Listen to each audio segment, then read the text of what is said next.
Chapter 1. The Wager. I should have known the night would end badly when the man in the tailored suit ordered his whiskey in Italian. Not the romantic, touristy Italian you hear in cooking shows. The kind that came from somewhere darker, clipped, precise, and weighted with the sort of authority that made our manager practically bow as he escorted the group to the private corner booth. It was nearly midnight at Castellano's, and I was exhausted. My feet ached in my practical flats, and I had exactly $43 in tips wadded up in my apron pocket.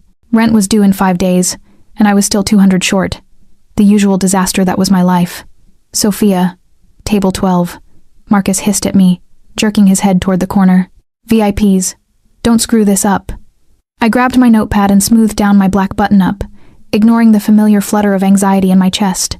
VIP tables either tipped spectacularly or treated you like furniture. There was rarely an in-between. The booth seated 6 men, all dressed like they'd stepped out of a crime thriller, dark suits, darker expressions, and the kind of watches that cost more than my car. But it was the man at the center who made my steps falter. He sat with the casual confidence of someone who owned everything in his line of sight, one arm draped along the back of the booth, his other hand wrapped around a crystal tumbler. Dark hair swept back from a face that was all sharp angles and brutal beauty, strong jaw, blade of a nose, and eyes so dark they looked black in the restaurant's amber lighting. Those eyes fixed on me the moment I approached, and I felt the impact like a physical thing. "Good evening, gentlemen," I said, forcing professionalism into my voice. "Can I start you off with anything besides drinks?" "We'll have the Brassato al Barolo for the table," the man said without consulting a menu, his voice a low rumble with just a trace of an accent, "and another round of the Macallan." I scribbled the order, hyper-aware of his gaze tracking my movements. "The Brassato will take about 40 minutes. We're not in a hurry." His lips curved slightly, though I wouldn't call it a smile. "What's your name?" "Sophia." I kept my tone neutral, professional. Men like this asked your name for one of 2 reasons, and neither usually ended well for waitresses. "Sophia." He repeated it like he was tasting the word. "Italian?" "My grandmother was. From Calabria." Something flickered in his expression. Interest. Maybe. Or calculation. One of the other men leaned over and whispered something I couldn't hear. The dark-eyed man's attention shifted briefly before returning to me with renewed focus. "Tell me, Sophia from Calabria," he said, gesturing to one of his companions who produced a folded piece of paper. "Do you read Latin?" I blinked. Of all the questions I'd expected, that wasn't one of them. "Some. I studied it in college before I caught myself. Before I dropped out because my mother got sick and someone had to pay the medical bills. Before I switched majors." The men around the table exchanged glances, some amused, others skeptical. Their leader unfolded the paper and laid it flat on the table. Even upside down, I could see it was covered in dense Latin text, the kind of formal church Latin that gave me headaches.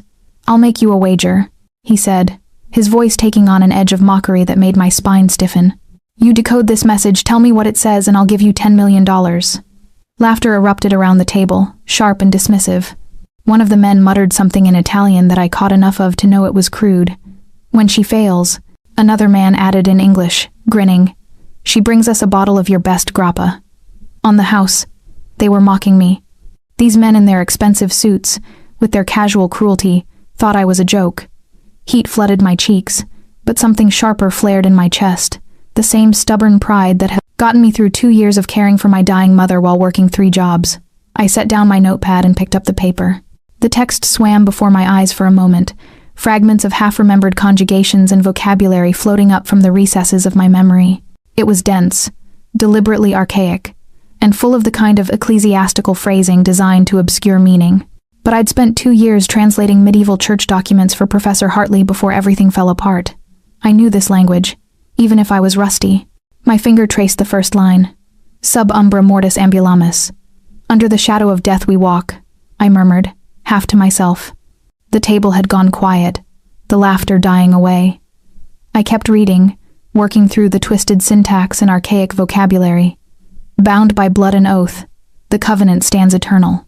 3 families, 1 crown of thorns. The shepherd betrays his flock when the bells toll thrice at midnight." My voice trailed off as the meaning crystallized. This wasn't some academic exercise. It was a message coded, yes, but carrying weight. Something about betrayal, about families, about a specific time and signal. I looked up to find every man at the table staring at me with expressions ranging from shock to something much more dangerous. The dark-eyed man's face had gone completely still, his earlier amusement replaced by a predatory intensity that made my pulse spike. "Keep going," he said softly. It wasn't a request. My mouth had gone dry. The shepherd betrays his flock when the bells toll thrice at midnight. Seek the Judas among the 12, for he wears the face of brotherhood but carries the knife of Caesar. Blood will answer blood before the new moon rises. Trust no one who speaks with forked tongue of peace. Silence crashed over the table like a wave. I set the paper down with trembling fingers. It's a warning about a traitor.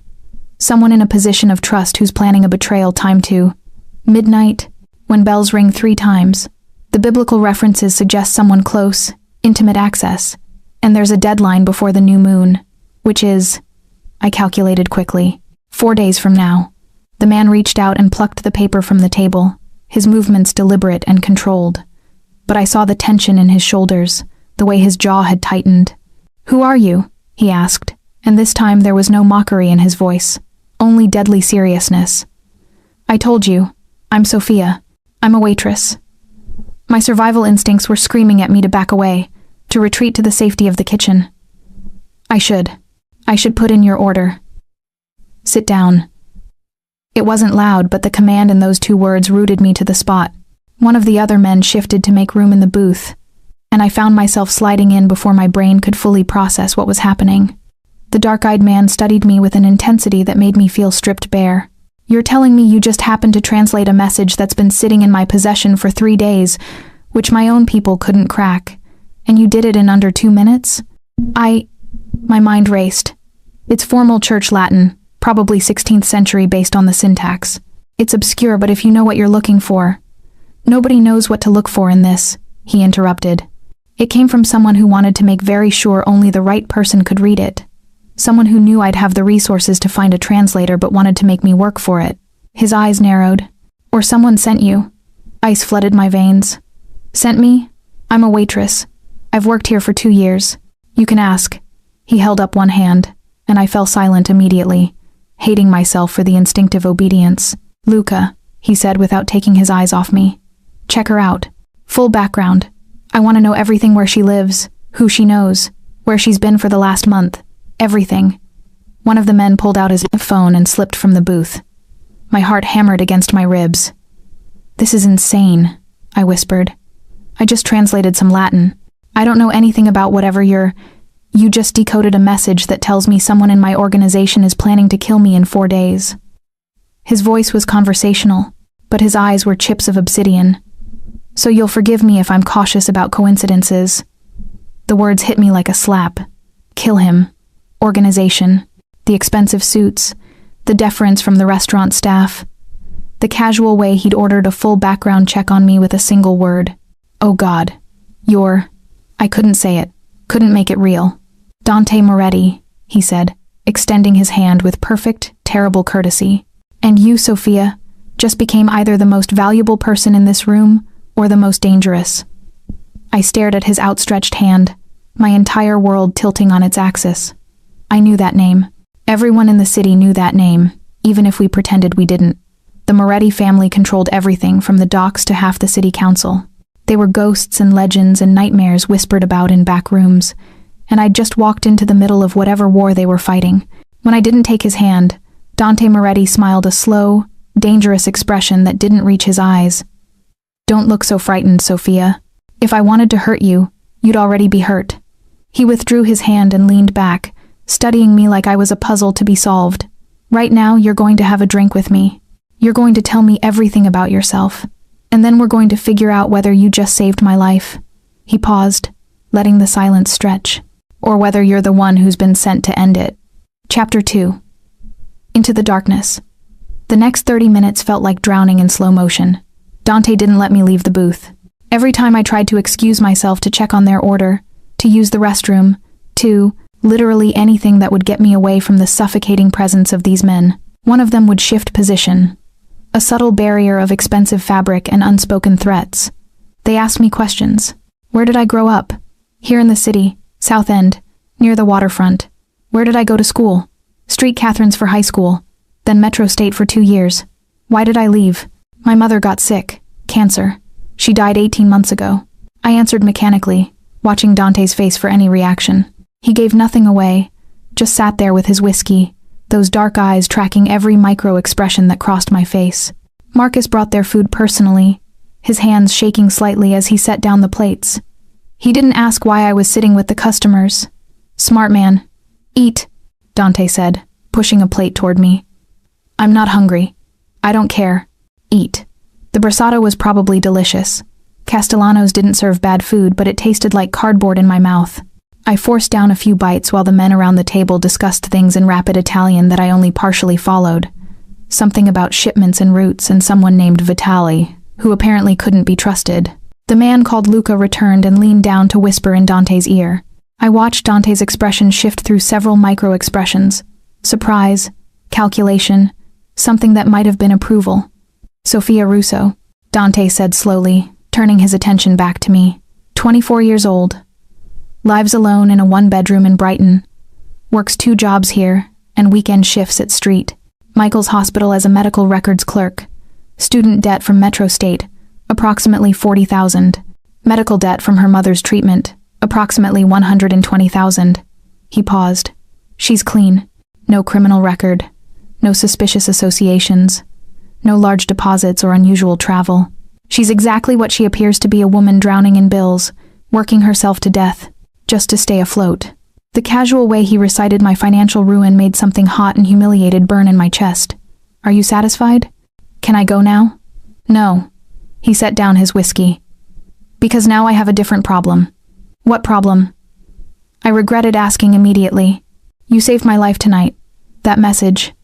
He tapped the folded paper that now sat beside his plate. Tells me who's planning to move against me and when. Without it, I'd be walking into a trap in 4 days.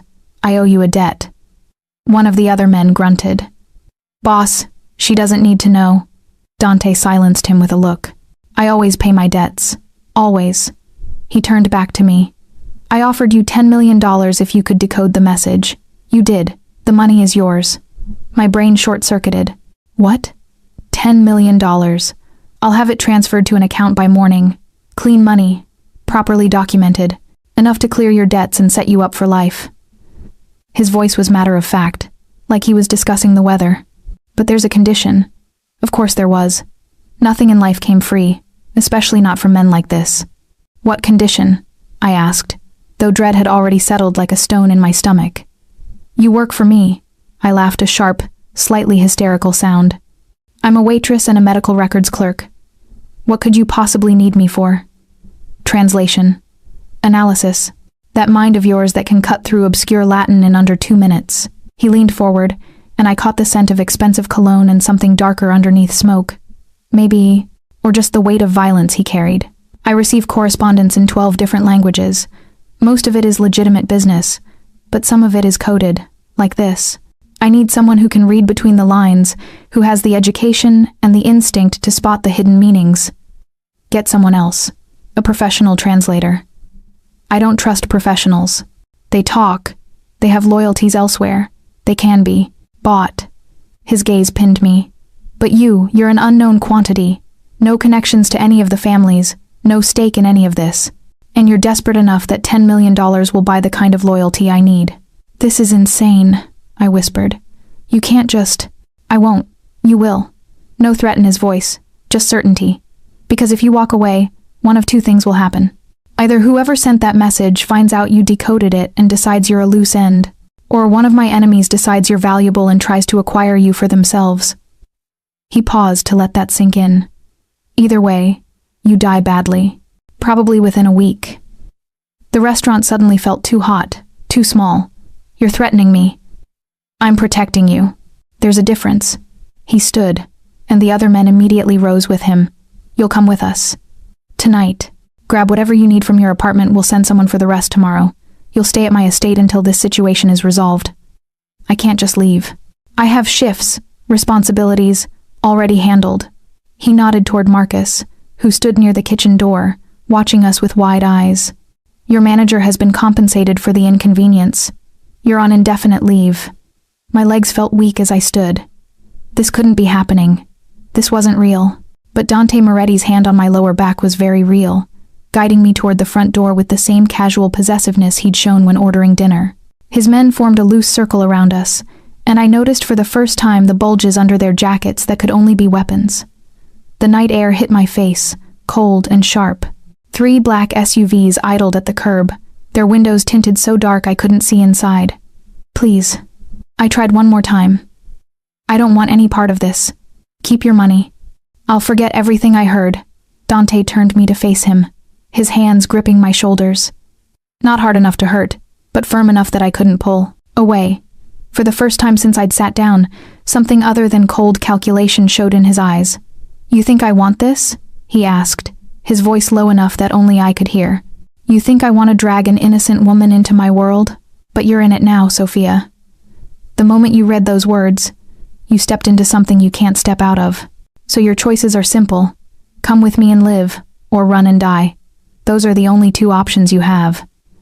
His thumbs brushed against my shoulders, a gesture so gentle it seemed at odds with his words. I'll keep you safe. You have my word, but you have to trust me. I don't trust you, I said, my voice breaking. Smart girl.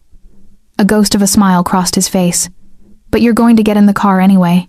He was right. God help me, he was right. Because when I looked at those 3 SUVs, at the armed men waiting beside them, at Dante Moretti with his dangerous eyes and his $10 million promises, I knew the truth.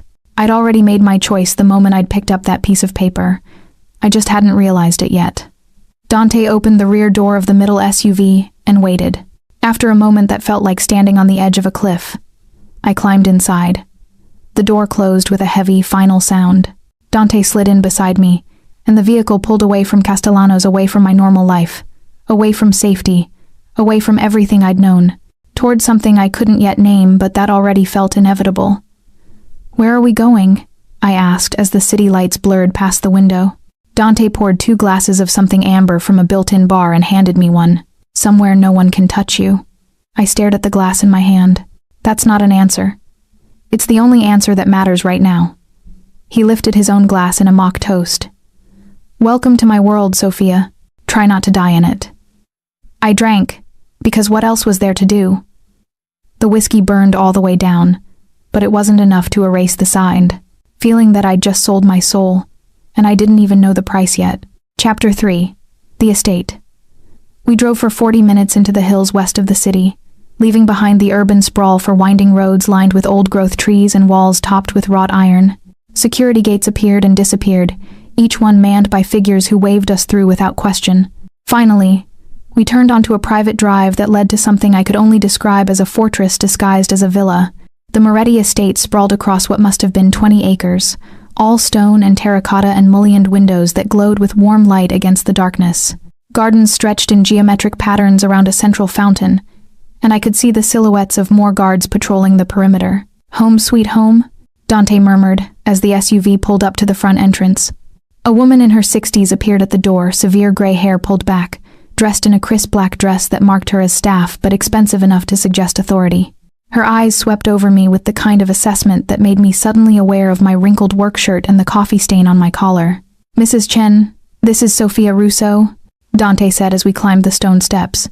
She'll be staying in the East Wing. Please make sure she has everything she needs. Mrs. Chen's expression gave nothing away. Of course, Mr. Moretti. The blue room is prepared. The blue room borders my suite, Dante said, and I couldn't tell if it was a warning or something else.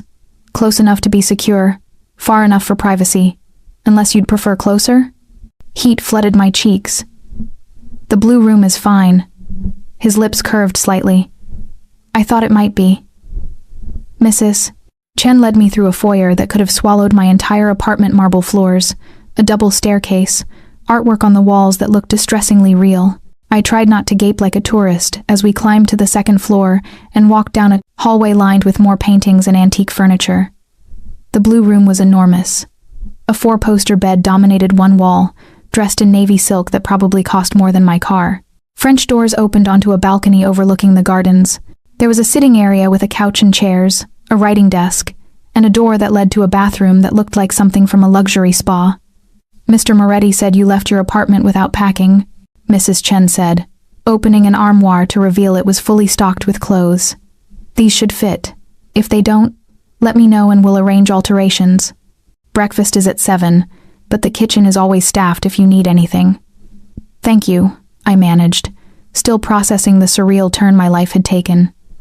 Mrs. Chen paused at the door. A word of advice, Miss Russo. Mr. Moretti is a good man by the standards of his world, but it's a brutal world. If you're smart, you'll remember that every moment you're here. Don't mistake luxury for safety, and don't mistake his protection for affection. She closed the door quietly, leaving me alone in a room that cost more than I'd earn in 5 years of waitressing. I sank onto the bed, my hands shaking. This morning, my biggest worry had been making rent. Now I was trapped in a Mafia compound, bound to a man who could order my death with a word, all because I'd been stupid enough to show off my dead academic career. The weight of it crashed over me. I pressed my hands to my face and tried to breathe through the panic clawing at my chest. A knock at the door made me jump. "It's me," Dante's voice called. "May I come in?" As if I could say no. "Yes." He entered, carrying 2 glasses and a bottle of red wine. He'd shed his jacket and loosened his tie, and the sight of him in shirt sleeves somehow made him more dangerous, more real. He moved with the easy confidence of someone in their own space. Pouring wine like this was a perfectly normal evening. "You're panicking," he observed, handing me a glass. "Observant. It's my job to be." He settled into one of the armchairs, studying me over the rim of his glass. "Ask me your questions. Whatever's spiraling in your head right now, get it out." I took a long drink of wine. It was excellent, of course, and forced myself to think clearly. "The message. Tell me what it means. All of it." Dante was quiet for a moment, weighing something. Then he leaned back, the picture of casual power. 3 months ago, my father died. He ruled the Moretti family for 30 years, kept peace between the 5 families that control this city. His death created a vacuum. And you're filling it. I'm trying to, but not everyone is happy about that. Some think I'm too young. Others think I'm too modern, too interested in legitimate business, not ruthless enough to hold what my father built. His jaw tightened. They're wrong, but perception is its own kind of reality in this world. So someone's planning to kill you. Multiple someones, probably. But this message, he pulled the paper from his pocket, tells me the when and the who, or at least narrows it down. There's a meeting in 4 days, midnight, at Street Anthony's. Old church downtown, neutral ground. All 5 family heads will be there to discuss territory and business. It's the perfect time for an assassination public enough to send a message, but controlled enough to get away with it. I processed that, my academic brain clicking through the details. The bell's tolling 3 times. Street Anthony's has a bell tower. It does. His eyes glinted with something like approval. And now I know to watch for a signal. 3 bells at midnight. That's when they'll move. Who's they? The message mentioned 12, like disciples. 1 betrayer among 12. I have 11 captains under me. 12 if you count my second in command, Marco. One of them is planning to betray me. His voice went flat, emotionless. One of men I've eaten with, fought beside, trusted with my life. One of them wants me dead. The pain underlying his words was carefully hidden, but I heard it anyway. This wasn't just business to him. It was personal. How can I help? The question surprised me as much as it seemed to surprise him. I mean, you brought me here for a reason beyond just translation. What do you need? Dante leaned forward, his gaze intense. I need you to read everything, every message, every document, every scrap of correspondence that comes through my office.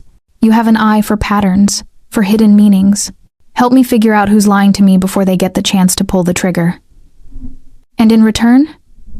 In return, you get $10 million in my protection, both of which are worth considerably more than you realize right now. He paused. And when this is over, when the threat is eliminated, you can walk away. Clean break, new life, anywhere you want to go. It sounded too good to be true. Men like Dante Moretti didn't just let people walk away. What if I can't figure it out? I asked. What if I miss something and you die anyway? Then I die. He said it with such casual acceptance that my breath caught. And you'll probably die right after me, because whoever takes over won't want loose ends. So I suggest you don't miss anything. The weight of responsibility settled on my shoulders like a physical thing. One mistake, one missed connection, and both of us would end up dead. No pressure then. I said weakly. Dante smiled a real smile this time, transforming his face from dangerous to devastating. You'll do fine, Sophia. You have good instincts. Trust them. He stood, but instead of leaving, he walked to the French doors and stepped out onto the balcony. After a moment, I followed. The view was stunning, gardens and fountains bathed in moonlight, the city glittering in the distance like scattered diamonds. But it was the man beside me who commanded my attention. Why do you do it? I asked quietly. This. Life. You could walk away, use your money for something legitimate. Why stay in a world where you have to sleep with one eye open? Because it's my world, he said simply. My father built this. My grandfather before him. It's blood and legacy and responsibility. I don't get to walk away just because it's hard or dangerous. He glanced at me. You understand that, I think. You didn't walk away when your mother got sick, even though it destroyed your future. You stayed because it was right. The comparison made something twist in my chest. That was different. That was family. So is this. His voice was soft but absolute. These men, this organization, it's all family. Broken and violent and fucked up, but family. And I'll protect it with everything I have. We stood in silence, the night air cool against my skin. I was acutely aware of how close he was, how if I shifted just slightly, our shoulders would touch. There was something magnetic about Dante Moretti, something beyond his obvious physical appeal, a gravity that pulled at me even as every survival instinct screamed to run. Get some rest, he said finally. Tomorrow we start working. You'll meet Marco, see the office, get briefed on who's who. It'll be overwhelming, but you'll adapt. You're stronger than you think. How do you know? I challenged. He turned to face me fully, and in the moonlight, his eyes were less black, more deep brown, human, almost. Because you're still standing. After everything life has thrown at you, you're still here, still fighting. That's not weakness, Sophia. That's survival. And in my world, survival is the only strength that matters. His hand lifted, and for a breathless moment, I thought he might touch my face. Instead, he traced a finger along the railing beside me, so close I could feel the heat of his skin. Sleep well, he murmured. And Sophia? Lock your door. Not because I don't trust myself. His lips curved into something dark and knowing, but because I don't. Trust what you might invite if you don't. He walked away, leaving me breathless and confused on the balcony. I went inside and locked the door, but as I lay in that enormous bed, surrounded by silk and luxury, I couldn't shake the feeling that it didn't matter, that no lock in the world could keep Dante Moretti out if he decided he wanted in. And God help me, I wasn't sure I wanted it to. Chapter 4. Blood and Business. I woke to sunlight streaming through gauze curtains and the disorienting certainty that I'd dreamed the entire night. Then I saw the designer clothes in the armoire, felt the silk sheets against my skin, and remembered, this was real. All of it. Mrs. Chen arrived at 6:30 with coffee and a knowing look. Mr. Moretti is already in his office. He'll expect you at 7. I've laid out appropriate attire. The appropriate attire turned out to be tailored black pants and a cream silk blouse that fit perfectly. I stared at my reflection, barely recognizing the polished woman looking back. I looked like I belonged in this world of wealth and danger. I looked like a liar. Dante's office was on the ground floor, accessed through a series of hallways that seemed deliberately maze-like.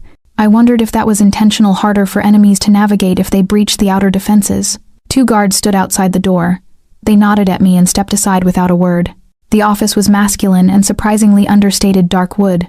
Leather chairs, floor-to-ceiling bookshelves lined with what looked like actual books, not just decorative spines. Dante sat behind a massive desk, 3 computer monitors displaying what looked like security feeds and financial data. He'd ditched the tie entirely today, his white shirt open at the collar. He looked up as I entered, and something flickered in his expression.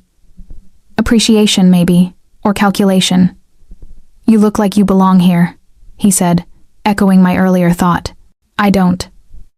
Not yet. He gestured to a chair across from his desk. Coffee? Breakfast? I already had coffee, thank you. So polite, even after I've kidnapped you. There was dark humor in his voice. Am I kidnapped, or am I an employee? Both. Neither. Does it matter? He leaned back, studying me. You're here, and here is where you'll stay until this is resolved. The semantics are irrelevant. A knock at the door interrupted whatever I might have said. A man entered without waiting for permission, tall, built like a boxer, with salt and pepper hair and a scar cutting through his left eyebrow. Marco De Luca, Dante said by way of introduction. My second. Marco, this is Sofia Russo. She's the one who decoded the message. Marco's eyes swept over me with the assessing gaze of a man who evaluated threats for a living. The waitress, the linguist, Dante corrected, his voice carrying an edge of warning. She'll be analyzing our correspondence. You'll give her full access to the archives and any incoming communications flagged as potentially coded. Boss, Marco started. Full access, Dante repeated. She answers only to me. Anyone who interferes with her work answers to me. Clear? Marco's jaw tightened, but he nodded. Clear.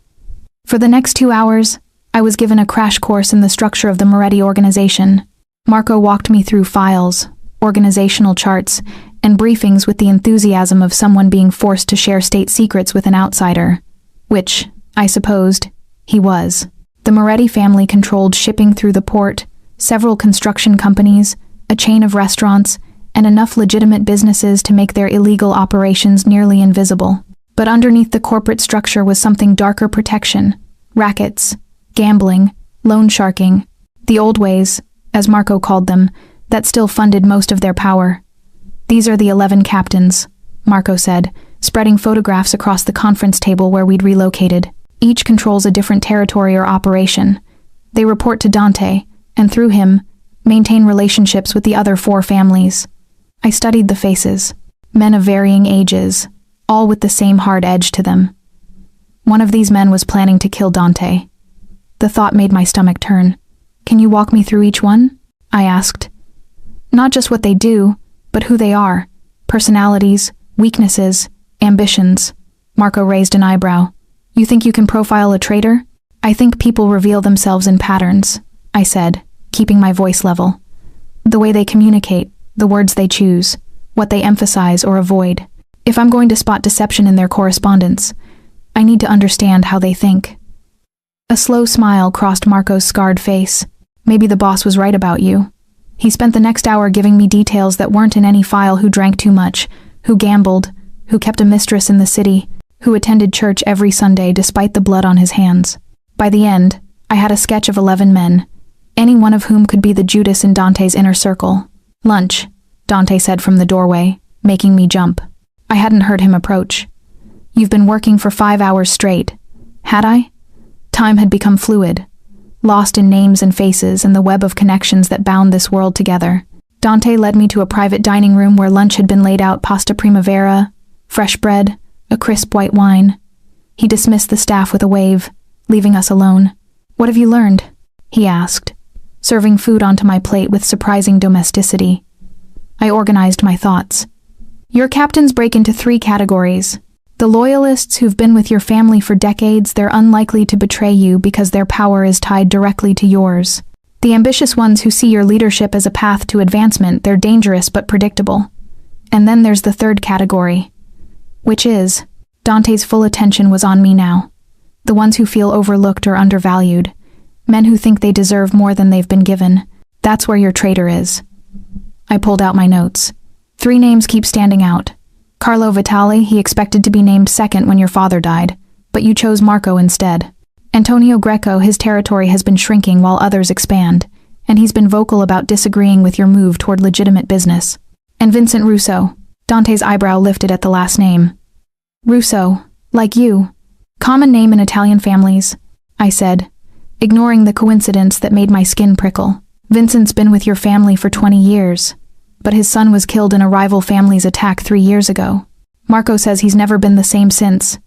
That kind of grief, it can turn to blame, to resentment.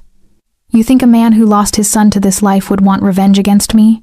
I think pain makes people irrational, and if someone convinced him you were responsible, or that your leadership puts others at risk the way his son was put at risk. I let the implication hang. Dante was quiet for a long moment, his fingers drumming against the table. You've identified in 5 hours what my intelligence people haven't spotted in 3 months.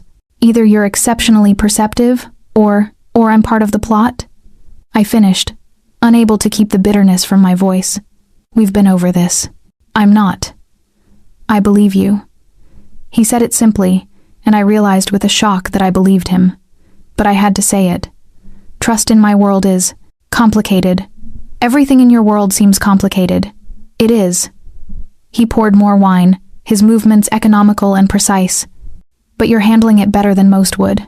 You're not hysterical. You're not paralyzed by fear. You're thinking clearly, adapting. It's impressive. The compliment shouldn't have warmed me, but it did.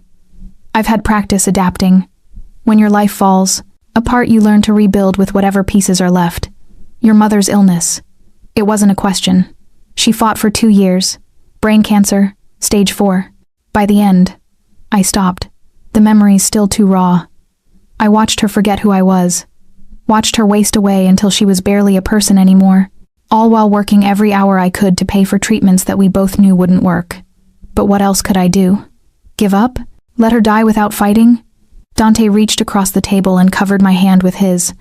The gesture was unexpected, gentle in a way that seemed at odds with everything else about him. "You did what love required," he said quietly. "Even when it cost you everything. That's not weakness, Sophia. It's the strongest thing a person can do."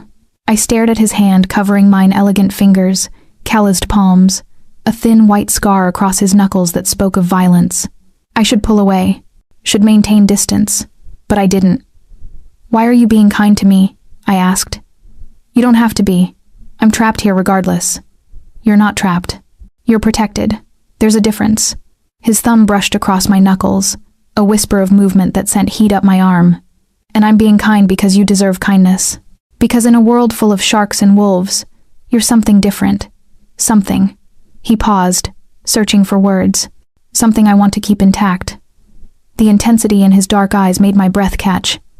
This was dangerous territory, more dangerous than the guns and the guards and the threats of violence. Because the way Dante was looking at me made me want things I had no business wanting. The door burst open, shattering the moment. Marco stood there, his face grim. "Boss, we have a problem." Dante was on his feet instantly, his expression shifting from gentle to deadly in a heartbeat. "What?" Security flagged unusual activity at the port. 3 of Vitale's men meeting with someone from the Castellano family. They weren't supposed to have contact without clearance. The Castellanos.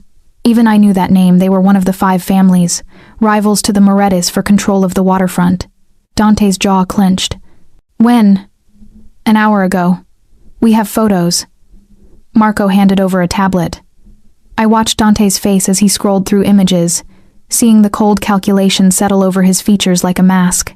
This was the man who'd ordered my background checked with a single word. The man who ruled an empire built on violence and fear. "Bring Vitale in," Dante said softly. "Tonight. Tell him it's about the port expansion project. Keep it casual, nothing that would spook him. And if he's the traitor, then we find out why his men are talking to the Castellanos without authorization." Dante's voice was ice. "And we find out what he knows about a meeting at Street. Anthony's in 3 days. 3 days. The new moon was 3 days away. I want Sophia there," Dante added, catching me completely off guard. "Boss, that's not Marco started. She reads people. She spots patterns. If Vitale's lying, she'll see it." Dante turned to me. "You'll observe. Say nothing. Just watch. Can you do that?" Every instinct screamed at me to refuse. To say this wasn't what I'd signed up for. That I was a translator, not an interrogator. But the look in Dante's eyes told me this wasn't really a request. "I can do that," I heard myself say. "Good." He handed the tablet back to Marco. "Set it up for 9 p.m. Conference room, not the office. Keep it comfortable, non-threatening. And Marco, double the perimeter security. If this is the beginning of a move, I want to know about it before it reaches my door." Marco nodded and left. The door closed, leaving us alone again. But the intimate atmosphere from before was shattered. Dante turned back to me, and I saw the calculation in his eyes. He was measuring me, weighing what I could handle, how far he could push. "This is what you signed up for," he said, as if reading my mind. "Not just pretty translations in a safe office. The real work, the dangerous work. Are you having second thoughts?" I thought about running, about demanding he let me go, $10 million be damned. But then I remembered Mrs. Chen's words. Don't mistake his protection for affection.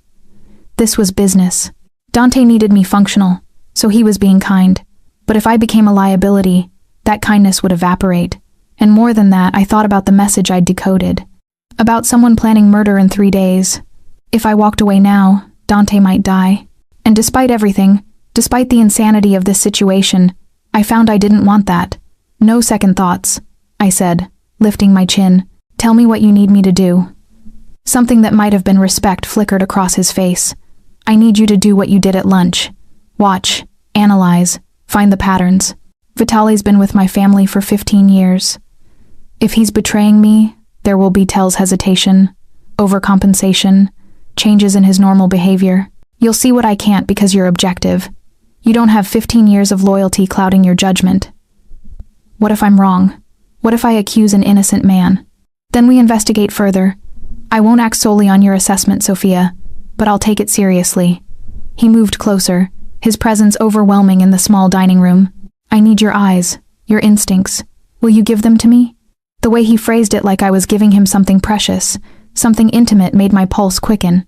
This was manipulation, I told myself. A practice technique to make me feel valued, important, to bind me to him through emotional connection, rather than fear. But knowing it was manipulation didn't make it less effective. You'll have them, I said. Dante smiled, and this time it reached his eyes. Good. Now finish your lunch. You'll need your strength for tonight. He left me alone with my pasta and my racing thoughts. I'd entered Dante, Moretti's world, thinking I was just a translator, a temporary solution to a temporary problem. But as I sat in that elegant dining room, I realized the truth. I wasn't a translator anymore. I was a weapon he was learning to wield. And God help me, I was letting him. Chapter 5. The Interrogation. At 8:30 p.m., I stood in front of my bathroom mirror, trying to calm my nerves. Mrs. Chen had brought new clothes, a charcoal dress that hugged my curves without being overtly sexual, paired with a structured blazer that added authority I didn't feel. I looked like someone who belonged in boardrooms and power plays. I looked like someone I barely recognized. A knock at my door made me jump. It's me, Dante called. I opened the door to find him in a 3-piece suit, all dark elegance and controlled power. His eyes swept over me with an intensity that made my skin heat. Perfect, he murmured. You look like you could destroy a man with a glance. Is that what you need me to do? If necessary. He offered his arm with old-world courtesy that seemed at odds with everything else about him. Shall we? The conference room was on the first floor, furnished with a long table and comfortable leather chairs, subtly expensive, designed to put people at ease while reminding them of the wealth and power they were dealing with. Marco stood by the window, and 2 other men I didn't recognize flanked the door. Carlo Vitali will be here in 5 minutes, Marco said. He thinks this is about port expansion projections.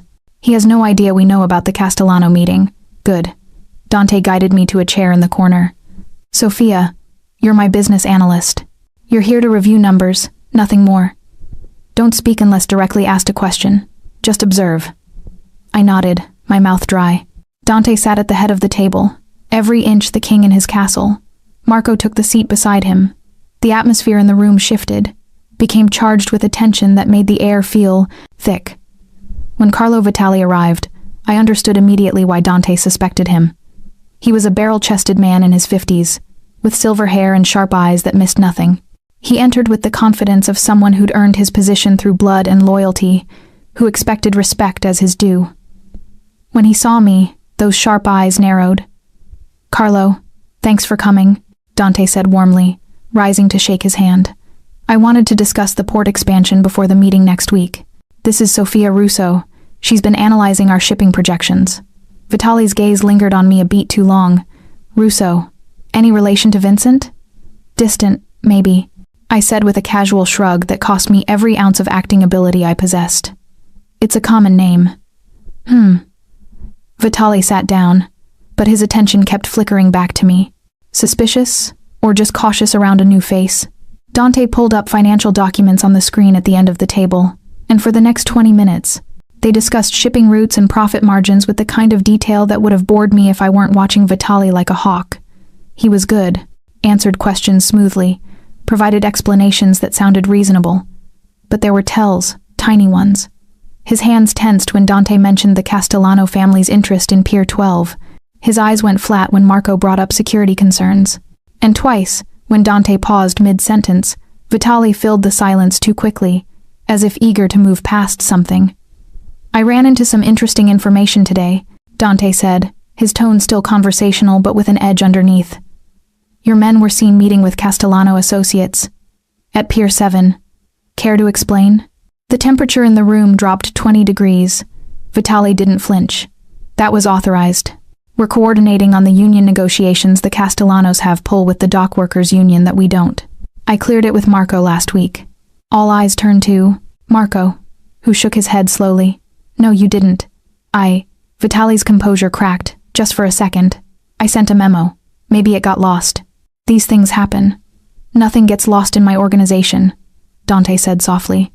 The menace in his voice made my spine straighten. "So either you're lying, or you genuinely believe you sent a memo you didn't send. Which is it, Carlo?" Vitali's jaw worked. I watched his hands, they'd curled into fists on the table. Fight or flight response, adrenaline spiking. But his face remained calm, controlled. "I must have forgotten," he said finally. "With everything going on, preparing for the meeting at Street Anthony's, handling my territory, things slipped through the cracks. There. The mention of Street Anthony's was too casual, too deliberate, like he was testing to see if Dante knew something. The meeting," Dante repeated, leaning back in his chair. "Funny you should mention that. I've been thinking about security for it. Neutral ground. But we both know that doesn't mean safe. Do you have concerns, Carlo?" "Only the usual concerns. 5 families in one room. Everyone armed, everyone with grudges. It's a powder keg every time."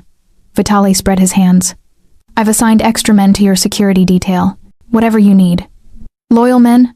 Dante asked, his voice deceptively mild. "Of course. I only have loyal men." "Lie." I didn't know how I knew, but I knew. Something in the micro-expression that flickered across Vitali's face, the way his breathing had changed. He was lying. Dante must have seen it too, because his expression went cold. "Show me the list of men you've assigned." "Boss, I don't have it with me." "Marco, pull up security assignments for Street Anthony's." Marco tapped on a tablet, his face grave. Carlo submitted 12 names for the detail, but 3 of them. He looked up, his expression dark. 3 of them are on the restricted list, men with known connections to the Castellano family. The room exploded into motion. Vitali lunged from his chair, but the guards at the door were faster. They had him pinned to the table before he'd taken 2 steps, his face pressed against the polished wood. "You're making a mistake," Vitali shouted, genuine fear entering his voice for the first time. "Dante, I swear on my life I'm loyal. Those men are plants, I was investigating them. Building a case. Stop talking." Dante's voice cut through the chaos like a blade. He stood slowly, walked around the table until he was standing over Vitali's restrained form. "You're going to tell me everything. Who you're working with, what the plan is, how deep the rot goes in my organization. And you're going to tell me because if you don't, what I do to you will make you beg for death." The threat was delivered without heat, just cold certainty, and I believed it absolutely. "I'm loyal," Vitali gasped. "I've been loyal for 15 years. You've been planning my murder." Dante crouched down, bringing his face level with Vitali's. The message from Street Anthony's. The meeting at midnight. The 3 bells. "You're the Judas, aren't you, Carlo? Tell me I'm wrong." Vitali's resistance crumbled. I watched it happen, saw the exact moment he realized he was caught, that there was no way out. His body went slack, defeat written in every line of his face. "You were supposed to die at that meeting," he whispered. "They promised me, they said it would be clean, that your death would prevent a war, that the families would unite under new leadership. They said you were too weak, too concerned with going legitimate, that you'd destroy everything your father built." "Who promised you?" Dante's voice was a whip crack. "The Castellanos, and Antonio Greco, and 2 others from your own captains. 4 of us, we were going to." He choked on the words. "We were going to end the Moretti family's dominance, divide the territory equally, no more single family ruling the city." The confession hung in the air like smoke. Dante stood, his face a mask of controlled fury. "Take him to the cellar. I'll deal with him later." He turned to Marco. "Bring me Greco." And find out who the other 2 traitors are. I want names by morning. Yes, boss. They dragged Vitali from the room, his protests fading as he was hauled down the hallway. The door closed, leaving just me and Dante in the sudden, terrible silence. I was shaking. The violence of it. The casual way Dante had threatened torture. The reality of how quickly a man could be reduced to begging it crashed over me in waves. Breathe, Dante said, suddenly beside me, his hands on my shoulders. Sophia, breathe. I gulped air, trying to process. You're going to kill him. Torture him and kill him. Yes. No denial. No sugarcoating. Just brutal honesty. I can't. I started to stand, but my legs wouldn't hold me. Dante caught me, pulled me against his chest. I could hear his heartbeat, steady and strong, while mine raced like a trapped bird. I know this is hard, he murmured into my hair. I know you didn't sign up for this part, but you did well. Your observation about Street Anthony's, the way you watched him, you helped me see the truth. You may have just saved my life. I pushed against his chest, needing space, needing to think. I helped you identify a man you're going to murder. A man who was planning to murder me. Don't waste your sympathy on Carlo Vitali. Dante's voice hardened. In my world, betrayal has one punishment. It has to. Or the whole system collapses. If I show mercy, I show weakness. And weakness gets you killed. There has to be another way. There isn't. He cupped my face, forcing me to meet his eyes. I know that's not the answer you want, but it's the truth. This is who I am, Sophia. This is what my world requires, and you need to decide right now if you can handle it.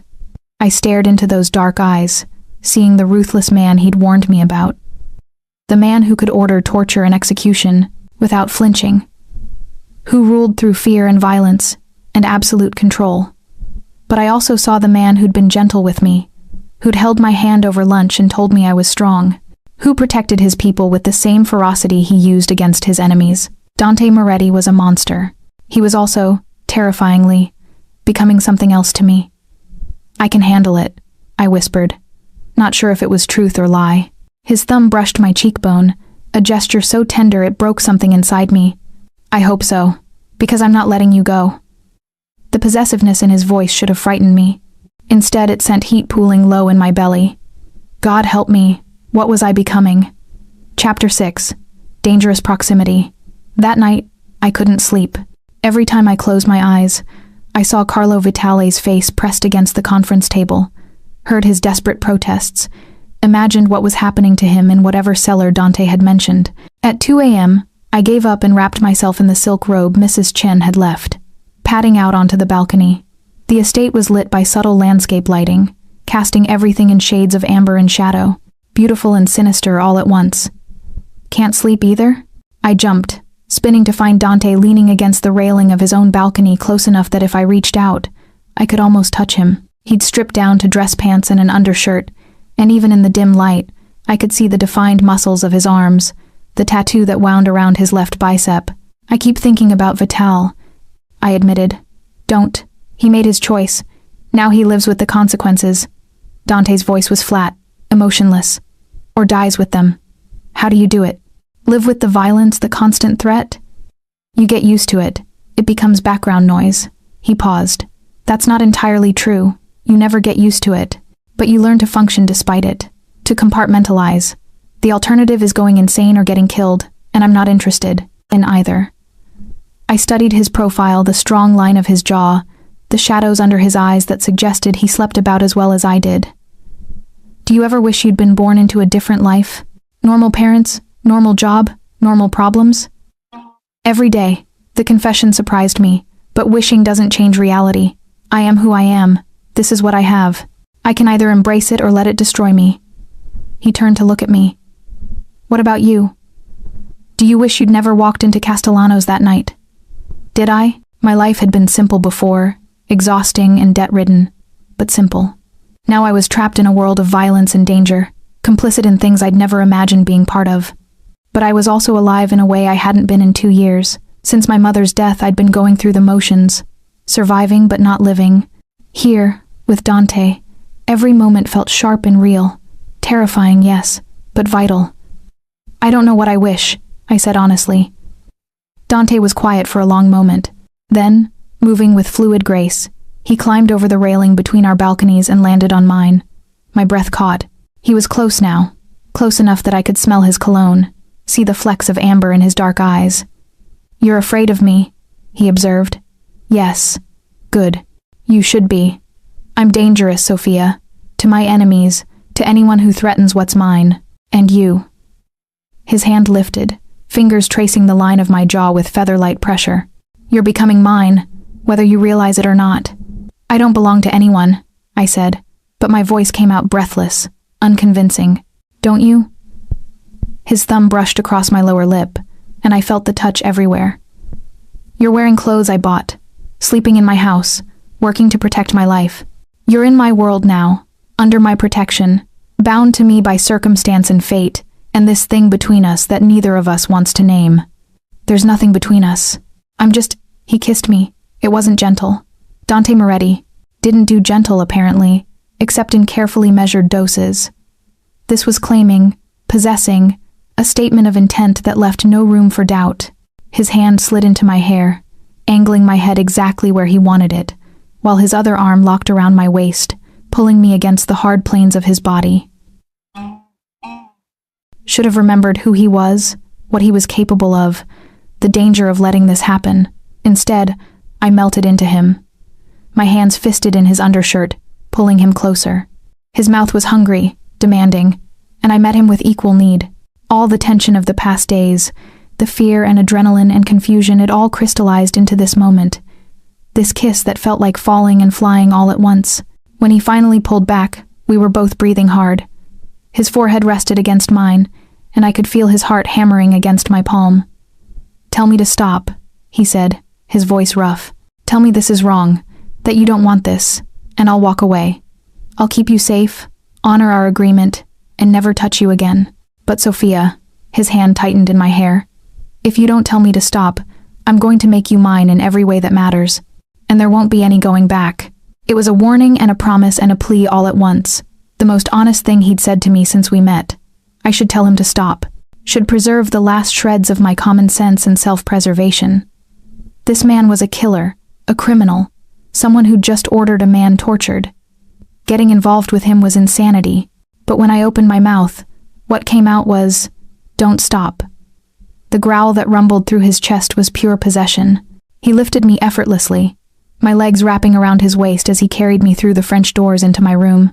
The silk robe fell away somewhere between the balcony and the bed, leaving me in just the thin nightgown Mrs. Chen had provided. Dante laid me on the bed with surprising gentleness, his eyes roaming over me like he was memorizing every inch. "You're so fucking beautiful," he murmured. "From the moment you walked up to my table, I wanted this. Wanted you. Even before I knew what you could do, who you were. I wanted you. This is insane," I whispered. "I know." He braced himself above me, one hand tracing patterns on my hip that made me arch into his touch. "I know this is fast, that you barely know me, that I should give you time, but I've spent my whole life being patient, being strategic, waiting for the right moment. And Sophia," his eyes locked on mine, "with you, I don't want to wait. I don't want to be strategic. I just want..." The raw honesty in his voice undid me. This wasn't seduction or manipulation. This was Dante Moretti, stripped of all his armor, vulnerable in a way I suspected he rarely allowed himself to be. I reached up and pulled him down to me, answering with my body what I couldn't put into words. His weight settled over me, solid and real and perfect. We moved together with an urgency that felt inevitable, like every moment since I'd decoded that message had been leading to this. His hands were everywhere, rough and gentle, claiming and worshipful. He learned my body with the same focused intensity he brought to everything, finding spots that made me gasp, angles that made me arch and cry out his name. "Say it again," he growled against my throat. "Say my name." "Dante," I breathed. "Dante." "Mine," he said, the word both question and statement. "Say you're mine." I should have hesitated, should have preserved some shred of independence, but in that moment, with him above me and inside me and surrounding me completely, the lie felt impossible. "Yours," I gasped. "I'm yours." The words unleashed something in him. He took me with a ferocity that should have frightened me but instead drove me higher, harder, until I shattered in his arms. He followed moments later, my name, a prayer, and a curse on his lips. Afterwards, he held me against his chest, his heartbeat gradually slowing under my palm. Outside, the city glittered in the distance, oblivious to the seismic shift that had just occurred in my life. "No regrets," Dante said quietly into the darkness. "Whatever happens from here, promise me you won't regret this." I should have lied, should have given him the reassurance he wanted, but I found myself being honest instead. I can't promise that. I don't know what I've just done, what this means, but I know. I turned in his arms to face him. I know I chose it. Chose you. Even knowing what you are, what your world is. So whatever comes next, regret or not, it's mine to carry. He studied my face, searching for something. Whatever he found must have satisfied him, because he pulled me closer and kissed my forehead with unexpected tenderness. "Sleep," he ordered. "Tomorrow we hunt the other traitors. Tonight, you're safe. I've got you." And wrapped in Dante Moretti's arms, surrounded by silk and shadows and the lingering heat of what we'd done, I slept. For the first time since my mother died, I slept without nightmares. But when I woke alone in the dawn light, I wondered if I'd just traded old nightmares for new ones that wore Dante's face and spoke with his voice, and held the power to destroy me more completely than any violence ever could. Chapter 7. Betrayal's Cost. Morning brought harsh reality with it. I woke to find Dante gone. Only the rumpled sheets and the ache in my body proof that last night had been real. A note rested on his pillow, written in bold, masculine script. "Conference room, 9 a.m. Wear something that makes you feel strong. Today won't be easy." I showered, trying to wash away the confusion of what I'd done. Failed spectacularly. The mirror showed marks on my skin, fingerprints bruised into my hips, a love bite on my collarbone that would require concealer. Evidence of passion I had no right to feel. Mrs. Chen arrived with breakfast and clothes, her expression neutral but knowing. The outfit she'd chosen was armor disguised as business wear, black slacks, a burgundy blouse, a fitted blazer. I looked like someone who could handle whatever hell was about to unfold. I didn't feel like that person at all. The conference room was crowded when I arrived. Dante sat at the head of the table, Marco beside him. But today there were others, 10 men I recognized from the files as captains. The air was thick with tension and barely restrained violence. Antonio Greco wasn't among them. "Sophia," Dante said, his voice formal, professional, no hint of the intimacy we'd shared hours earlier. "Take your usual seat." I sat, hyper-aware of every eye on me. These men knew I'd helped expose Vitali. They were wondering if I'd do the same to them. "Thank you all for coming on short notice," Dante began, his voice carrying absolute authority. "I'm sure you've heard by now. Carlo Vitali was planning my assassination. He confessed to working with the Castellano family and others within our organization to eliminate me and divide our territory." Murmurs rippled through the room. Some of the men looked genuinely shocked. Others wore masks of careful neutrality. "Vitali named Antonio Greco as his primary co-conspirator," Dante continued. "Antonio is currently in our custody and has also confessed. But there were 2 others mentioned. 2 more of you sitting at this table right now who've betrayed everything we stand for." The temperature in the room dropped. I watched faces, trying to see what Dante saw, who looked too calm, who seemed nervous, who couldn't meet his eyes. "I'm going to give you one chance," Dante said softly. The menace in his voice made my skin prickle. "One chance to confess, to explain, to throw yourself on my mercy. Because if I have to hunt you down, if I have to discover your betrayal through my own means..."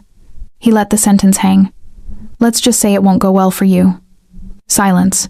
Long, stretching, terrible silence. Then, one of the men stood. Vincent Russo, the same Vincent I'd flagged in my initial analysis. His face was haggard, aged beyond his years, hollowed out by grief I recognized too well. "It was me," he said, his voice breaking. "Dante, I'm sorry. God help me. I'm so sorry." "Sit down, Vincent," Dante ordered, his expression unreadable. Vincent collapsed back into his chair like a puppet with cut strings. "They came to me 3 months ago. After Marco told me there might have been intelligence failures that led to Lorenzo's death, that if someone had acted differently, my son might still be alive. They said you knew, that you'd covered it up to protect someone higher in the organization. They said you valued power over the lives of your own men. And you believed them. Not a question." I wanted to believe them, Vincent whispered, because if it was your fault, then I had somewhere to direct this. He pressed a fist to his chest. This rage, this pain that never stops. My boy was 23 years old, Dante. He had his whole life ahead of him, and he died because someone, his voice cracked. Someone made a mistake. I felt tears prick my eyes. This was grief speaking, the same grief that had consumed me after my mother died. The desperate need to blame someone, to make the senseless suffering make sense somehow. Dante's expression softened, just slightly. Lorenzo died because the Russo family attacked one of our safe houses. He was in the wrong place at the wrong time. It was tragedy, not conspiracy. And there was no cover-up, Vincent. I told you the truth 3 years ago, and I'm telling you the truth now. I know.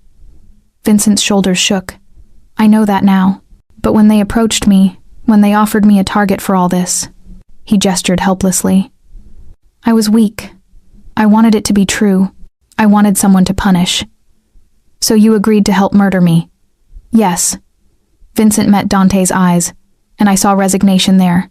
He knew what was coming. I'm sorry doesn't fix it. I know that. But I am sorry. You've been a good boss, a fair boss. Better than your father in many ways, and I repaid you with betrayal.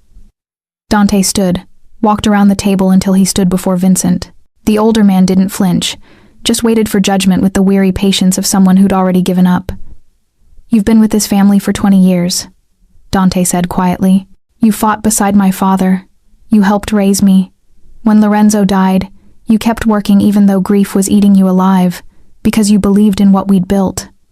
I did. I do. Then why, Vincent? Why throw it all away for revenge that wouldn't bring your son back? Because I'm broken, Vincent said simply. And broken people make broken choices. The raw honesty of it hung in the air. I could see it affecting Dante, the internal war between mercy and necessity playing out across his features. I can't forgive this, Dante said finally. You understand that, don't you? I can't show mercy to traitors and expect this organization to hold together.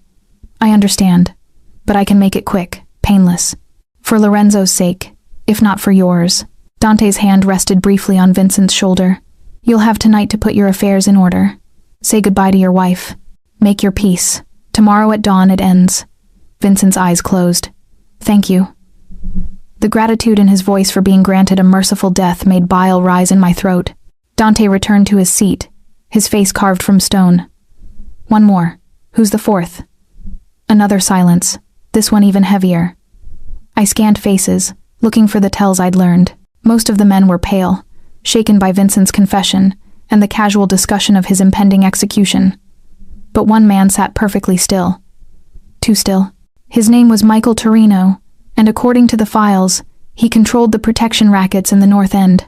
Michael, I said, before I could stop myself. Every head turned toward me. Dante's eyes narrowed. Explain. My mouth had gone dry, but I pushed forward. He hasn't moved since Vincent confessed. Everyone else has shown some reaction, shock, fear, anger. But Michael, he's controlling his breathing, keeping his hands flat on the table. That level of physical control suggests training. Military, maybe, or law enforcement. I was Marines, Michael said calmly. Everyone knows that. But this isn't combat composure, I continued, feeling my way through the analysis. This is someone trying very hard not to react to information they already knew. You weren't surprised by Vincent's confession because you knew he was involved, and the only way you'd know that is if you were involved too. Michael's jaw tightened infinitesimally. There, the first crack in his control. Additionally, I said, pulling up details from my memory, your territory borders Castellano land. You'd be the logical point of contact for secret meetings. And Marco's report mentioned Vitale's men meeting at Pier 7, which is in your territory. You would have known about that meeting. The fact that you didn't report it is suspicious. Circumstantial, Michael said, but his voice had lost its confident edge. Dante leaned forward, his eyes locked on Michael like a predator who'd spotted weakness. Luca, pull Michael's phone records. All of them. Going back 6 months. Cross-reference with known Castellano numbers. Boss, this is insulting, Michael protested. She's a fucking waitress playing detective. She's the woman who decoded a message my intelligence team couldn't crack and identified 2 traitors in less than a week. Dante interrupted, his voice like ice. So I suggest you show her some respect. Or better yet, Start talking before I make you talk. Michael's control shattered. He lunged from his chair, hand reaching for something under his jacket, but Dante was faster. His gun appeared as if by magic, pressed against Michael's temple, before the other man had cleared his holster. Don't, Dante said softly. Give me a reason, Michael. I'm begging you. Michael froze, his hand hovering over his weapon. Slowly, he raised both hands in surrender. Two of Dante's guards moved in, disarming him and forcing him back into his chair. Last chance, Dante said, returning to his seat but keeping the gun visible on the table. Tell me everything, and maybe I'll make it quick like Vincent's. Force me to dig it out of you, and you'll die screaming. Michael's face twisted with hatred and fear. You're a dead man walking, Dante. You just don't know it yet. The Castellanos, the Russos, even some of the families in New York, they're all united against you. You're too weak, too soft. Your father would never have let a woman influence his decisions, never would have gone legitimate. You're destroying everything he built, and we're going to stop you. By murdering me at Street Anthony's, Dante finished. I know. Vitali already told me the plan. Then you know it doesn't matter what you do to us, Michael spat. There are others, more than you think. And even if you survive the meeting, they'll keep coming. You can't kill everyone. Watch me. The promise in Dante's voice was absolute. He gestured to the guards. Take him to the cellar. He and Greco can keep each other company until I decide what to do with them. As they dragged Michael from the room, the remaining captains sat in stunned silence. The revelation that the conspiracy went beyond 4 men, that there were others still hidden, it hung over us like a storm cloud. The rest of you are dismissed, Dante said. Double your personal security. Trust no one outside this room. If you see anything suspicious, hear anything unusual, you report directly to Marco or to me. The meeting at Street Anthony's is in 2 days. We're going to survive it. We're going to identify every traitor, and we're going to burn this conspiracy to the ground. Are we clear? A chorus of, yes, boss, filled the room. The men filed out, leaving just me, Dante, and Marco. She's good, Marco said, nodding toward me. Spotting Torino like that, your old man would have liked her. My old man would have tried to use her and gotten himself killed for his trouble, Dante replied. His eyes found mine. Sophia, a moment. Marco left, closing the door behind him. The silence that followed felt charged, dangerous. You took a risk, calling out Torino, Dante said, standing and moving toward me. If you'd been wrong, you would have damaged your credibility. The other captains would have stopped trusting your judgment. I wasn't wrong. No, you weren't. But you gambled. He stopped in front of me, close enough that I had to tilt my head back to meet his eyes. Why? Because I could see it. And because if I didn't say something and he made a move during that meeting, you might die. The words came out more raw than I intended. I can't. I don't want that. Something flickered in Dante's expression. Surprise, maybe, or satisfaction. His hand cupped my jaw, thumb brushing across my cheekbone. Last night wasn't just physical for you, was it? I wanted to lie, to protect myself, but his dark eyes saw too much. No, I whispered. It wasn't. Good. He kissed me, hard and possessive, because it wasn't for me either, which means this just got a lot more complicated. It was already complicated. True. A ghost of a smile crossed his face. But now we're both invested in keeping me alive for more than just practical reasons. That changes the calculus. Dante, I have to go oversee the interrogations, he interrupted. But tonight you're having dinner with me. Not in the dining room, not with guards and staff, just us. I want. He paused, seeming to search for words. I want one normal evening before everything goes to hell at Street Anthony's. Nothing about this is normal. Then we'll pretend. His hand slid into my hair, holding me in place, while he kissed me with a tenderness that made my chest ache. Pretend we're just 2 people who met and fell into something unexpected. Pretend the world outside doesn't exist. Can you do that for me? I should say no. Should maintain distance. Remember that in 2 days he'd be walking into a death trap, that I was sleeping with a man who ordered executions over breakfast. But when I looked at Dante Moretti, really looked at him, I didn't see a monster. I saw a man carrying the weight of an empire, making impossible choices, trying to honor his father's legacy while building something better. Flawed, violent, dangerous, but human underneath it all. I can do that, I said. His smile was genuine this time, reaching his eyes. 7 p.m.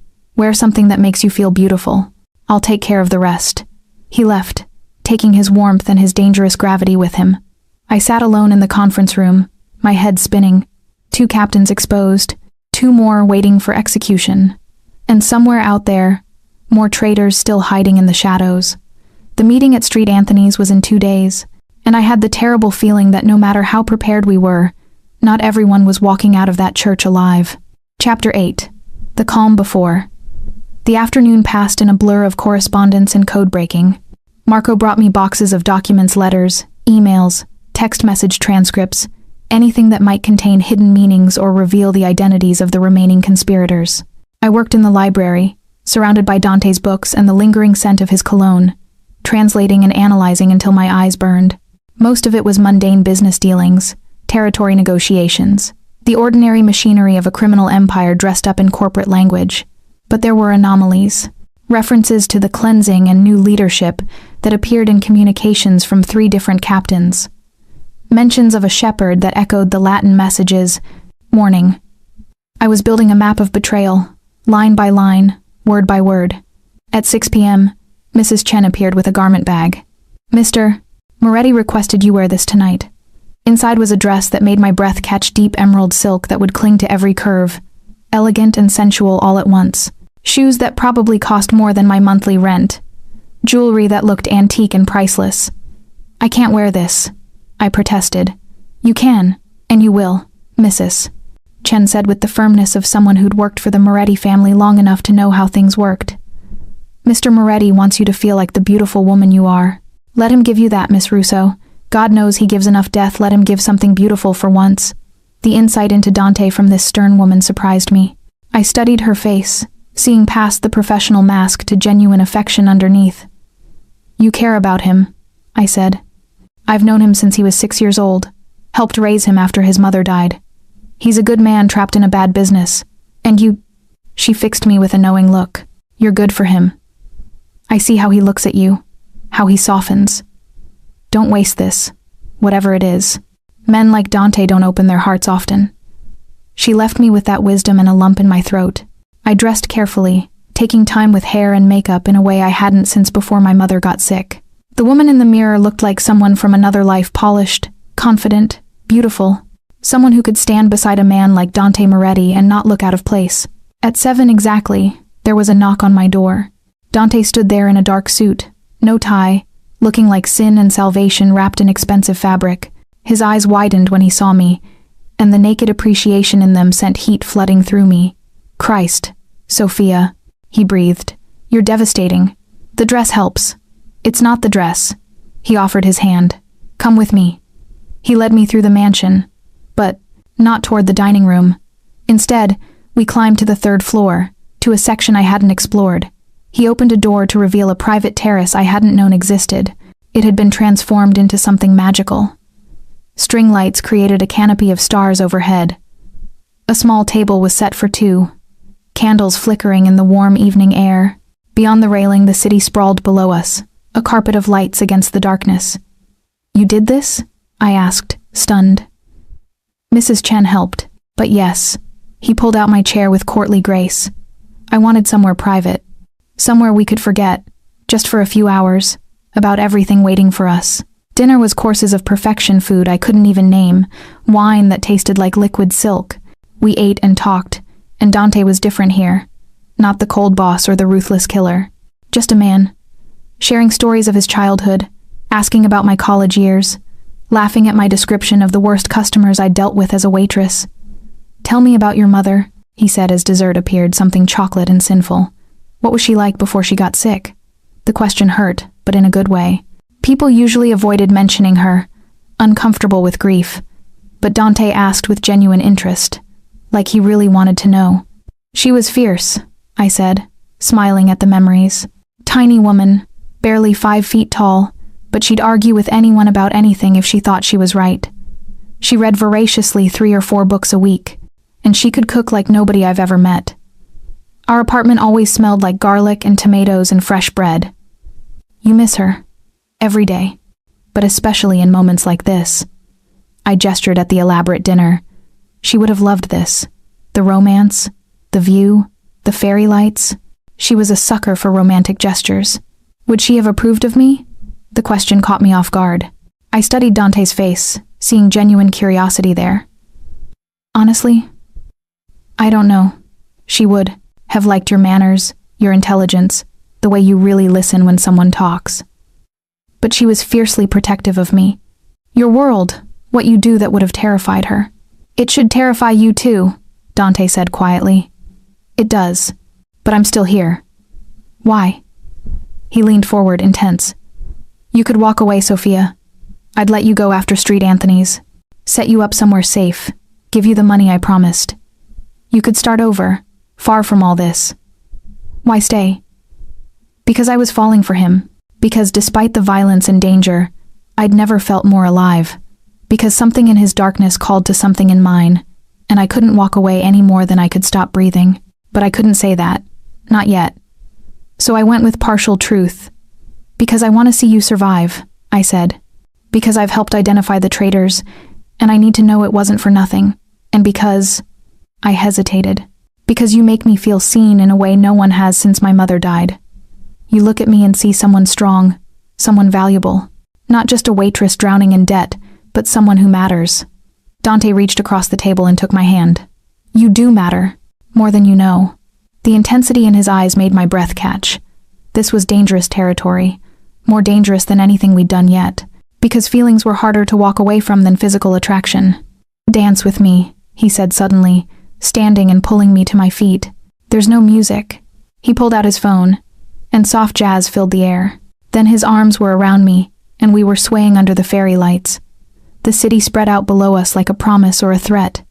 Tomorrow's going to be hell, Dante murmured against my hair. Final preparations, weapons checks, going over the plan 1,000 times. And the day after he tightened his hold. The day after I walk into that church not knowing if I'll walk out. You'll walk out, I said fiercely. You know who the traitors are. Now, you'll be prepared. Some of them. Not all. Michael said there were others. He pulled back enough to look at me. If something happens to me, don't. If something happens, he insisted. Marco has instructions. You'll be protected, paid, set up somewhere safe. You'll be okay. I don't want to be okay without you, I said, the admission ripping out of me before I could stop it. Dante's expression shattered into something raw and vulnerable. Sophia. I kissed him, cutting off whatever he was going to say. This kiss was different from the others, desperate, almost frightened, like we were both trying to memorize each other, to hold on to this moment before reality came crashing back in. He walked me backward until my back hit the terrace wall, his body pressed against mine, his hands everywhere. The city lights blurred as tears I wouldn't acknowledge pricked my eyes. Take me to bed, I whispered against his mouth. I don't want tonight to end. Dante swept me into his arms, carrying me like I weighed nothing. We made it to his bedroom, darker and more masculine than mine, all leather and wood and the scent of him. We made love slowly this time, without the desperate urgency of the first night. This was worship, exploration, two people trying to learn each other completely. He touched me like I was precious, breakable, something to be treasured, and I gave myself to him without reservation, without holding any part of me back. Afterwards, wrapped in his arms, I listened to his heartbeat slow and steady under my ear. No matter what happens, he said into the darkness, know that you've been the best thing in my life for a very long time, maybe ever. The words should have filled me with joy. Instead, they felt like a goodbye. Nothing's going to happen, I insisted. You're going to survive, and we're going to figure out what this is between us, and everything's going to be fine. Maybe. His arms tightened around me. But if this is all we get, I want you to know it was enough. You were enough. I held him tighter, trying to press my certainty into him through sheer force of will. He would survive. He had to, because I just realized the terrifying truth. Somewhere between that first night at Castellano's and this moment, I'd fallen in love with Dante Moretti, and the thought of losing him felt like dying. Chapter 9. St. Anthony's. The morning of the meeting arrived too quickly. I woke alone again, but this time there was a note beside a tray of coffee and pastries. Stay in the estate today. Don't leave the grounds under any circumstances. If anything feels wrong, go to the safe room Marco knows where. I'll come back to you. I promise. D. The The confidence in those words felt forced, like he was trying to convince both of us. The day crept by with agonizing slowness. I tried to work, to distract myself with documents and translations, but I couldn't focus. Every sound made me jump. Every hour that passed brought us closer to midnight, to the church, to whatever violence waited there. Mrs. Chen found me pacing the library at 3 p.m. "You're going to wear a path in the carpet. I can't just sit here while he walks into a trap." "That's exactly what you'll do, because that's what he needs from you. Mr. Moretti can't fight if he's worried about you. So you'll stay here, stay safe, and let him do what he's trained his whole life to do. Fight for his life against people he trusted. Fight for what's his." "Mrs." Chen's eyes softened. "Including you. Don't underestimate how much harder a man fights when he has something worth coming home to." At 7 p.m., I watched from a third-floor window as Dante and his men prepared to leave. 3 SUVs, armed guards, weapons I tried not to look at too closely. Dante stood in the center of it all, giving orders, checking details, every inch the leader his father had raised him to be. Then he looked up, directly at my window, like he knew I'd be watching. Even from this distance, I felt the weight of his gaze, a promise, a prayer, a goodbye. The SUVs pulled away into the night, and I was left with nothing but silence and fear and the terrible certainty that something was going to go wrong. At 11 p.m., I couldn't stand it anymore. Against every instruction, every ounce of common sense, I asked one of the guards to drive me to Street Anthony's. When he refused, I pulled rank I didn't really have. "Dante needs me there. I have information about the traitors that might save his life." It was a lie, but desperation made me convincing. And maybe the guard saw something in my face, the same terror he'd feel if someone he loved was walking into danger. He drove me to the church. Street Anthony sat in the old part of the city, a Gothic revival building that had stood for over 100 years. It looked like something from a Gothic novel, stone arches, stained glass windows dark in the night, the bell tower rising against the stars like an accusation. Cars lined the street, more men in suits standing guard at every corner. The 5 families gathered under the pretense of peace but with violence humming just beneath the surface. I shouldn't have come. I knew that the moment I climbed out of the SUV, but I couldn't make myself leave. The guard walked me to a side entrance. "Miss Russo, this isn't safe." "I know, but I have to be here." Inside, the church was a study in contrasts, holy beauty wrapped around deadly intent. The families sat in separate sections, creating a geography of allegiance and enmity. I spotted Dante near the altar, Marco at his side, surrounded by his remaining loyal captains. He saw me immediately. His expression went from surprise to anger to resignation in the space of a heartbeat, but he didn't send me away. Instead, he nodded toward a pew at the back, where I'd be out of the line of fire but able to see everything. The meeting began. 5 men stood at the altar, the heads of each family, including Dante as the youngest by 2 decades. They discussed territories and percentages, arrangements and disputes, the mundane business of organized crime. But I watched the men in the pews, watched for the signals I'd learned, and I saw them. 3 of Dante's captains, spread throughout his section, each positioned with clear sightlines to where Dante stood. They sat too still, too focused. Their hands rested near their jackets in ways that suggested weapons. The 3 Michael had mentioned, the traitors still hidden. My heart hammered. I tried to catch Marco's eye, to signal somehow, but he was focused on the meeting. The church bells began to toll. Once, twice. I saw the captain on the left reach for his weapon. "Dante!" I screamed, the word echoing through the sacred space. Everything exploded into chaos. The captain's gun cleared his jacket, aimed at Dante's back. But Dante was already moving. My warning had given him the split second he needed. He dove sideways as the shot rang out, the bullet sparking off stone where his head had been. Then everyone was shooting. The church transformed into a battlefield, muzzle flashes lighting up stained glass, the sound deafening. I dropped behind the pew, covering my head, praying. Through the chaos, I saw Dante move. He was poetry and violence, every movement precise, efficient, deadly. The captain who'd fired at him went down with 2 bullets to the chest. The second traitor rose to flee and was cut down by Marco. The third tried to take a hostage and found himself facing Dante's gun. "Don't," Dante said, his voice cutting through the gunfire. The traitor froze. "Put down the weapon," Dante ordered. This is over. It's not over, the man spat. It'll never be over. You're a disease, Moretti. You're killing everything our fathers built. We'll keep coming until you're dead. Then you'll keep dying. Dante's gun didn't waver. Drop the weapon. The standoff lasted an eternity and a heartbeat. Then, the traitor's finger tightened on the trigger, and Dante fired. The man crumpled, and silence crashed over the church like a wave. The air smelled of cordite and blood and incense. An unholy combination that made my stomach revolt. Dante's eyes found me across the space. He was checking, I realized, making sure I was alive, unharmed, still whole. I stood on shaking legs. Bodies littered the church, not just Dante's traitors, but casualties from the other families caught in the crossfire. The beautiful building had become a charnel house. Dante walked toward me, stepping over the dead with the ease of long practice. When he reached me, his hands framed my face, checking for injuries even as blood not his. Thank God spattered his shirt. You weren't supposed to be here, he said, his voice rough. I know. But I couldn't. My voice broke. I couldn't let you face this alone. You saved my life. His forehead pressed against mine. Your warning gave me the second I needed to move, if you hadn't screamed. He didn't finish the sentence. Didn't need to. Is it over? I asked. Are there more?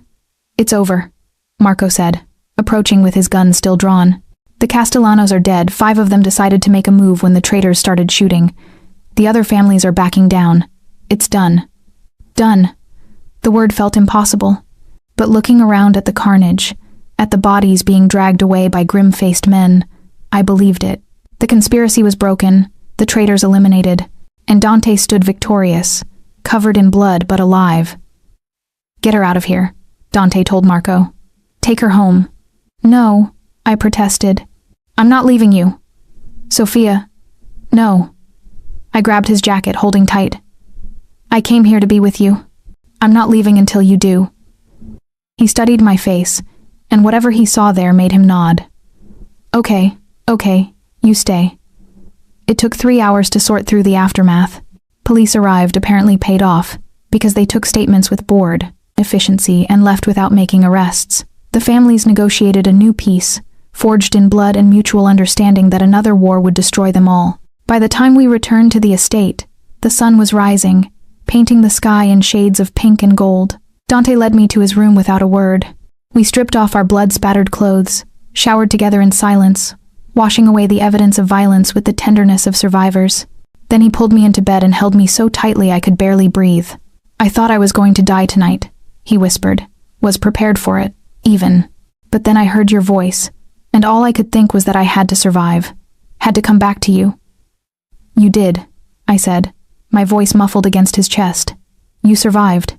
We both did. So what now? He asked. You wanted to see me survive. You have. Does that mean you leave? The question held more vulnerability than any confession of love could have.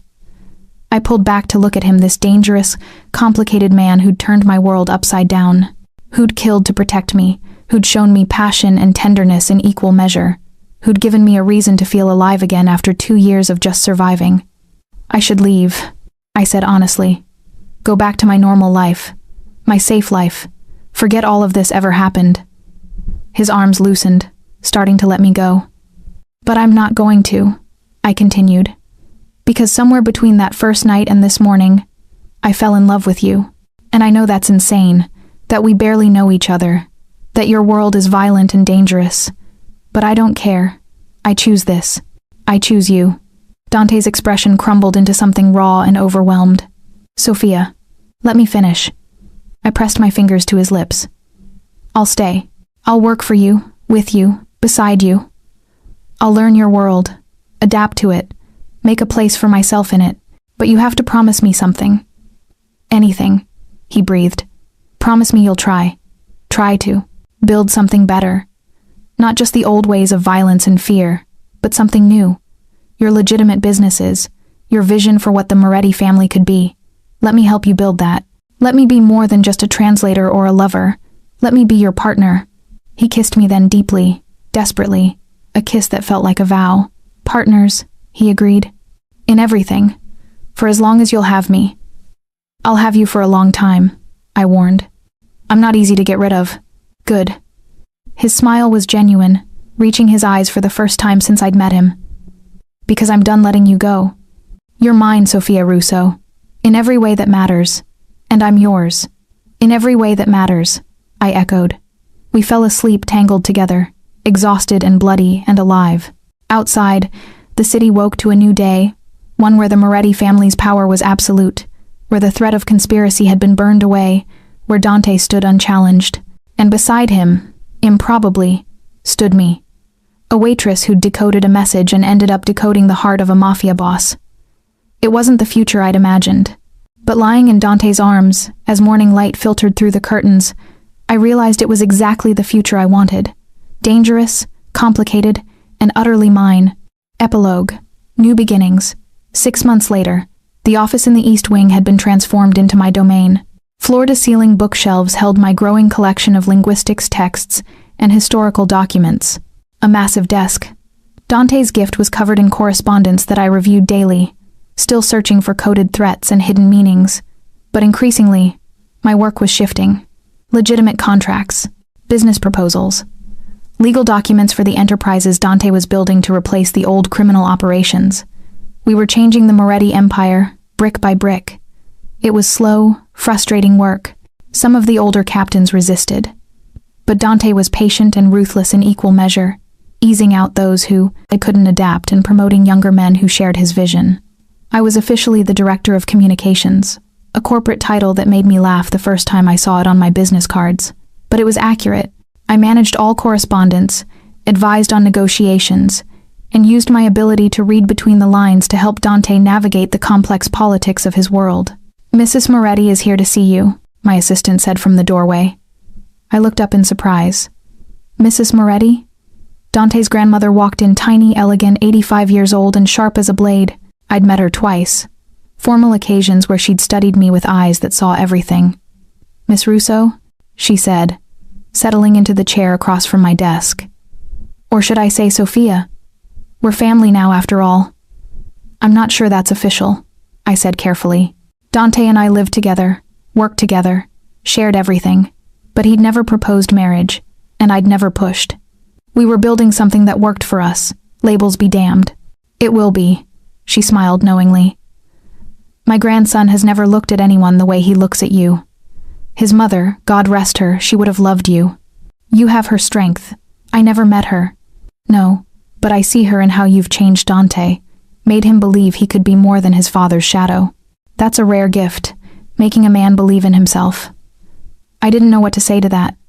I came to give you this, she continued, producing a small velvet box. It was my engagement ring.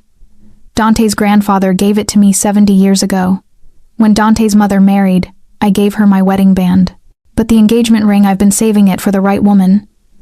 She opened the box to reveal a stunning vintage ring, an emerald surrounded by diamonds, Art Deco design that took my breath away.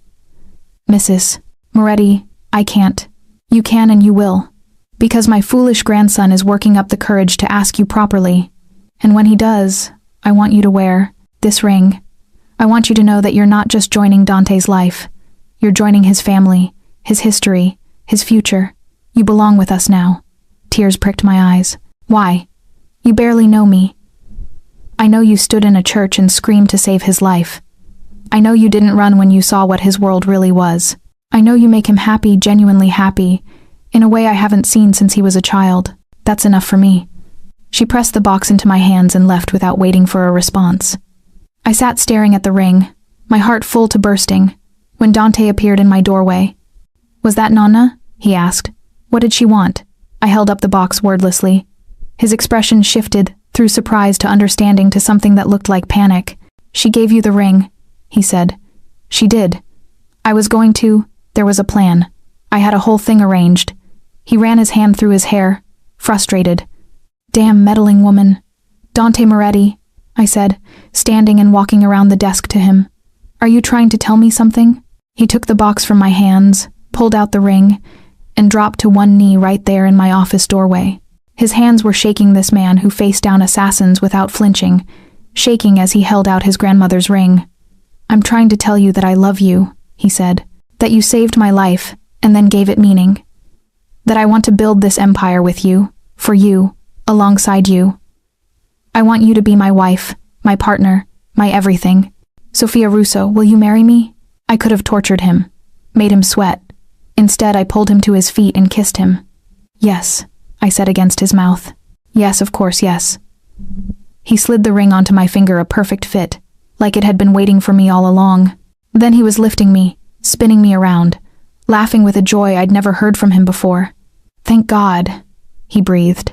Thank God you said yes. Did you really think I wouldn't? I thought.